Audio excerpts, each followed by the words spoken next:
এখানে বলে যাচ্ছে যাত্রা সংস্কৃতি ফিরিয়ে আনতে হবে আজকে সমাজে চেতনায় মানুষের মনে।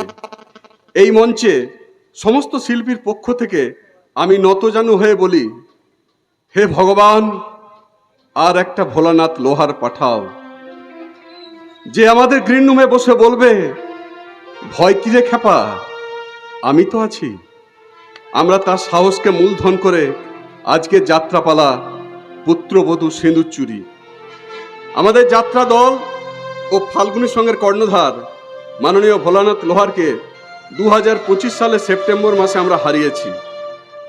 তার অবর্তমানে যাত্রা মঞ্চস্থ করা যে কত কঠিন কাজ আমরা প্রতি পদে পদে সেটা অনুভব করছি। তা সত্ত্বেও দাদার আশীর্বাদ ও মৃত্যু মুহূর্তে তার ভাইকে বলে যাওয়া যে পালা, সেই পালা আজ আমরা মঞ্চস্থ করছি।